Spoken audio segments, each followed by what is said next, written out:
हाय friends, मैं हूं Manav. Welcome to Movie Shuvi. करते हैं आपस में पदर से नमस्कार, सत श्री अकाल, सलाम और जय हिंद। मूवी शूवी र्यूमर मिल के एक और एपिसोड में आपका बहुत ही अच्छा सा स्वागत है।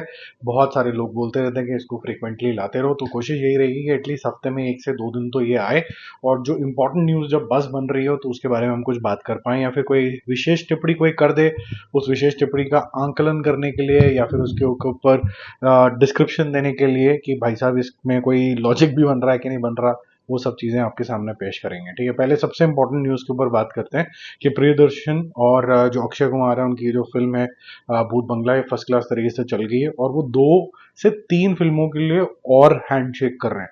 तो भूत बंगला के बाद हैवान तो आ ही रही है, उसके अंदर सैफ अली खान भी होंगे और इस बार अक्षय कुमार का नेगेटिव रोल होगा बहुत ज्यादा क्लियरली। और एक और फिल्म जो टिप्स के साथ कोलैबोरेट वो कर रहे हैं, वो इनकी एक और फिल्म होगी जो कि 9th नंबर की फिल्म होगी। तो वो तो काफी एक्साइटिंग हो जाता है। और 10th नंबर की फिल्म अनदर एक्साइटिंग प्रोजेक्ट है जो कि है हेरा फेरी 3, जिसके ऊपर अब केसेस होने शुरू हो गए हैं, जिससे रेजोल्यूशन भी शायद जल्दी निकलेगा और फिर उसको अगर क्लियर पाथ मिल जाता है फिर बहुत क्लियरली ये पिक्चर भी बनेगी। तो अभी प्रियदर्शन जिन्होंने बोला था कि मैं अब रिटायरमेंट लेना चाहता हूँ, मुझे लगता नहीं कि Akshay Kumar after such a big super hit film भूत बंगला उनको रिटायरमेंट लेने देंगे। इसके बाद 2-3 फिल्में वो और करने वाले हैं इसके साथ, जो कि अच्छा ही है क्योंकि इससे पहले हमने जितनी भी मूवीज इनको साथ में देखा था, चाहे वो हेरा फेरी, गरम मसाला, भागम भाग, भूल भुलैया, दे दनादन, खट्टा मीठा तो खैर बहुत ही जबरदस्त थी, उसके डायलॉग्स काफी ज्यादा मीम ओरिएंटेड थे, बहुत फेमस हुए थे। तो वो सारी जो चीजें हमें काफी ज्यादा एंटरटेन कर रही थी और इसका छोटा फ्लेवर हमें भूत बंगला में भी देखने को मिला था। तो आई एम श्योर जब ये दोबारा आएंगे तो जो क्लियर फोकस रहेगा वो मीम मटेरियल के ऊपर रहेगा, जिसके लिए प्रियदर्शन जो है फेमस रहते हैं और अक्षय कुमार उसको बहुत इफेक्टिवली डिलीवर करते हैं। ठीक है, आगे चलते हैं। अनुराग कश्यप और बॉबी देओल की एक पिक्चर आने वाली थी बंदर, उसकी जो डेट है वो फाइनल हो गई है। बट एक्साइटिंग चीज ये है कि बंदर तो होगी अनुराग कश्यप की। अनुराग कश्यप यूजली जो पिक्चरें बनाते हैं वो चलती नहीं है, लेकिन बॉबी देओल को ऑफ लेटली काफी सक्सेस भी मिली है कमर्शियली भी and as an actor as well. तो वो डीजे बॉबी से लॉर्ड बॉबी बन गए, फर्स्ट क्लास तरीके की उनकी दुकान चल गई है। बट ये जो इसके पीछे हैं, जो राइटर्स हैं, जिन्होंने डायलॉग वगैरह लिखे हैं, वो ऐसे लोग हैं जिनकी ओटीटी पे दुकान बहुत अच्छी चली है और यूजली भी ये क्रिटिकली एक्लेम्ड है। कोरा कोरा 2 बनाई, पाताल लोक बनाई और फिर उसके बाद उड़ता पंजाब के अंदर भी यही राइटर थे, अभिषेक बैनर्जी और सुदीप शर्मा। तो यह कह सकते हैं कि जो मटेरियल निकल के आएगा वो काफी ज्यादा इफेक्टिव होगा। अब इसको प्रमोट अच्छे से करना होगा क्योंकि बहुत जल्दी रिलीज भी होने वाली है 5 जून को। तो 1 महीना सवा महीना है लगभग लगभग। इसको अगर बस बनाना है तो आपको काफी ज्यादा मेहनत करनी पड़ेगी, अदरवाइज बीच में बहुत ज्यादा रिलीजेस भी हैं। आगे चलते हैं। एक ऐसा शो जिसको कह सकते हैं कॉफी विद कलेश, के फॉर कलेश, के फॉर करण, मतलब इन अ गुड वे। कभी कभी एंटरटेनिंग होता है, कभी कभी ओवरबोर्ड चला जाता है। लोग, बहुत से लोगों की जो भावनाएं हैं वो क्या बोलते हैं, क्षतिग्रस्त हो जाती हैं छोटू से। मतलब आजकल वैसे भी थोड़ा सा होता है ना कि हल्की सी बात का अवतांगड़ बन जाता है, वैसा कुछ है। इसका सीजन 9 आने वाला है और ये पे काफी ज्यादा इंटरेस्टिंग शो हो जाएगा क्योंकि यहाँ पर बहुत सारी कंट्रोवर्सीज होती थी और सीजन जो 8 था वो मेरे ख्याल से बहुत ज्यादा सॉफ्ट हो गया था, जिसके अंदर विजडम ज्यादा था। तो ऐसा लग रहा था कि करण जौहर एक सर्टन एज ब्रैकेट से निकल रहे हैं और वो नॉन कंट्रोवर्शियल टाइप के जोन के अंदर है, तो वैसा ही शो बना। बट आज की डेट के अंदर कुछ भी छुपा नहीं रहता है, और आज की डेट में कोई ऐसा सीक्रेट चीज रह भी नहीं गई जो आपको ना पता हो, क्योंकि सोशल मीडिया ने इतना ओपन कर दिया है चीजें। जब ये शुरू हुआ था तब सोशल मीडिया इतना बड़ा नहीं था।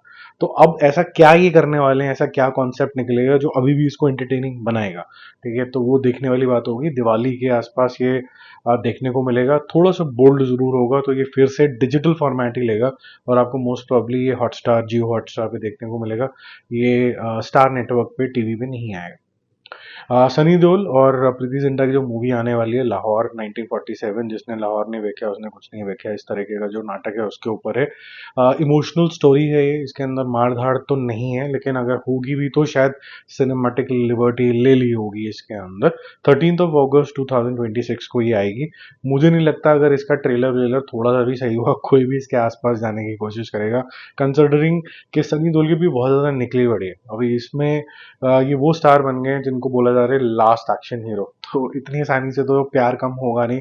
तो ये जो लाहौर 1947 है, जब इसका टीजर ट्रेलर अगर सही तरीके से लैंड करता है तो और कोई फिल्म को इसके साथ नहीं टकराना चाहिए, क्लियर एडवाइस है। ठीक है, अब क्योंकि सनी देओल की बात हो रही है तो एक्सटेंशन में ये भी बता देते हैं कि जो सनी देओल और एक्सेल एंटरटेनमेंट की जो मूवी बननी थी हाई ऑक्टेन एक्शन, उसको ए आर मुरुगदोस जो है वो डायरेक्ट कर रहे हैं। और ये नोटिसेबल बात है कि चाहे वो एक्सेल एंटरटेनमेंट में फरहान अख्तर हो, चाहे फिर वो सनी देओल हो, they are very good friends with Salman Khan. और सलमान खान का और ए आर मुरुगदोस का जो इकट्ठे मूवी आई थी और काफी बिटर टेस्ट हुआ उसके बाद सिकंदर को लेके, वो अभी तक कोई भी वो भूला नहीं होगा। लेकिन इसके बावजूद भी ये बोल्ड स्टेप है और सनी देओल और साथ साथ में सलमान खान और उनके फैमिलीज काफी क्लोज रिलेशन रखते हैं। तो ये बड़ा क्लियर है मेरे ख्याल से दोनों साइड के परिवारों से कि मेरी अपनी पर्सनल लड़ाई हो सकती है, इसलिए मैं आपको ये डिस्करेज नहीं करूंगा, ये मत करो वो मत करो। तो जो वो फुल स्टॉप लगाए जाते हैं ना कि शायद he is destroying somebody's career, ये वो, ऐसा मुझे लगता नहीं क्या है। सिर्फ एक करियर जो कि ऑफ ट्रैक हुआ आज तक, और वो विवेक ओबरॉय का हुआ था। और वो भी उसमें कितनी सच्चाई है नहीं है किसी को कुछ नहीं पता, लेकिन Vivek Oberoi has been quite vocal about it. तो अगर होगा भी तो वो एक इंस्टेंस पे छोड़ के कोई और इंस्टेंस नहीं है। बाकी जितने भी लोग आते हैं वो यही बोलते हैं कि भाई ने तो ऐसी दुकान खोल रखी है जिसके अंदर बेरोजगार योजनाएं, जहां पर जो नहीं होता उसको कुछ ना कुछ मिल जाता है। ठीक है, जो टैलेंटेड लोग होते हैं एक छोटे से चांस का फायदा उठाते हैं, फिर आगे चलने लग जाते हैं। काफी हीरोइंस ने नाम कमाया, बॉबी देओल ने नाम कमाया। और मेरे ख्याल से अब सनी देओल को बॉबी देओल ये सलमान खान को भी जरूरत है कि अपने दबंगगिरी वाला जो रोल था ना, सुपर कॉन्फिडेंट, इनर्जेटिक, दूसरों की खिंचाई करने वाला, उस तरीके के रोल के अंदर वापस आए, क्योंकि ये जो सॉफ्टी वाले रोल है ये नहीं जम रहे। आगे चलते हैं। प्रभास का एक इम्पॉर्टेंट कह सकते हैं कि स्टारडम का एक फैक्ट सामने आया है कि भाई डार्लिंग री रिलीज हुई थी, ठीक है, और ये हिंदी में नहीं रिलीज हुई, ये तेलुगु में ही रिलीज हुआ, और वहां पर भी उसने 11 करोड़ रुपए का बिजनेस कर लिया। तो अब ये सोचिए कि पिक्चर पता नहीं कब किस जमाने में आई थी और लोग देख चुके हैं हिंदी डब करके तेलुगु के अंदर घस घस के कि अब इसकी कैसेट के अंदर भी ना वो ग्रेन्स आने लग गए हैं। लेकिन उसके बावजूद भी इसको 10-11 करोड़ रुपए का इनकम करने का मौका मिल गया थिएटर के अंदर। बहुत ही फैंटास्टिक है और ये सिर्फ एक स्टारडम की तरफ इंडिकेट करता है। अब ये जो क्लैश होगा सलमान खान का, उसकी हम बात कर रहे थे, और प्रभास का स्पिरिट वर्सेस जब सलमान खान की नेक्स्ट फिल्म ईद के ऊपर आएगी, दिल राजू वाली, तो फिर देखने वाली बात होगी कि कौन जीतेगा। अभी फिलहाल के लिए चाहे प्रभास बहुत बड़े स्टार हो, लेकिन नॉर्थ बेल्ट की अगर बात आती है तो Salman Khan will have an edge. Let's see what happens. Teaser trailer से भी एक मोमेंटम बनता है, वो डिफाइन करेगा। अगर कुछ सिकंदर टाइप आ गया तो फिर तो चुकंदर बन जाएगा उसका, और अगर कोई राजा साहब आ गई तो उसका बैंड बाजा साहब हो जाएगा। ऑल डिपेंड्स कि इसके टीजर ट्रेलर कैसे आते हैं, क्योंकि ये दोनों स्टार कभी सरप्राइज भी कर सकते हैं और कभी बिल्कुल ही फुसफटाका भी हो सकता है, जैसा आजकल का समय चल रहा है। ठीक है, आगे चलते हैं लास्ट ओपिनियन के ऊपर कि क्या ये सही है क्या ये गलत है। कैलाश खेर एक इवेंट के अंदर गए और उनको बोला यार 2 लाइनें सुना दो, और वो 2 लाइनें सुनाना प्यार ही होता है किस्म का कि आप बहुत अच्छे सिंगर, आप एक सम्मान दे दो किसी को, यार सुना दो हमारा दिन बन जाएगा। तो कैलाश खेर ने बोला चल भाग जाए यहाँ से, मैं नहीं सुना रहा, क्योंकि आप ना एक क्रिकेटर को नहीं बोल सकते कि मेरी विश के ऊपर 6 रन मार, या फिर मेरी विश के ऊपर एक गोली चला दे सोल्जर को। मेरे ख्याल से ये बातें बिल्कुल बेवकूफ़ों वाली हैं। कैलाश खेर के जितना छोटा कद है उतनी छोटी उन्होंने बात करी है। ये प्यार को ना समझ पाना ये बड़ा ही बेवकूफ़ों वाला बात है। आपको कोई ये तो नहीं बोल दिया कि मतलब ज़बरदस्ती गा दो, आप प्यार से बोल सकते थे कि मेरा गला ख़राब है या ये है, या फिर अभी वो समा नहीं है, हम कुछ और टॉपिक पे बात कर रहे हैं, मैं फिर कभी गाना सुना दूंगा। बट ताना मारने की क्या ज़रूरत थी? आपको इन्हीं लोगों ने प्यार दिया है, और आप जब पब्लिक फिगर हैं और आप जब जाते हैं वहाँ पर, तो इसीलिए जाते हैं कि आपको जो आपका क्षेत्र है वो उसके बारे में बात करी जाए। तो वो आपसे पॉलिटिक्स की बात करेंगे तो आपका गोल 0 बटा सन्नाटा हो जाएगा। आपसे कोई वुमेन एम्पावरमेंट की बात करेंगे तो आपको आधी बात समझ में आएगी, आधी नहीं आएगी।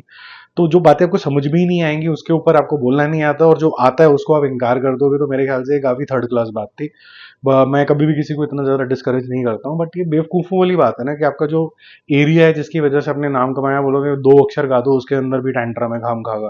ठीक है, पैसे लेते, अगर 2 रुपए एक्स्ट्रा मिल जाते हैं वहां पर तो गा देता है भाई। एनीवेज, बाकी जल्दी ही मिलते हैं और अपडेट के साथ। स्टे कनेक्टेड, बाय बाय, जय हिंद।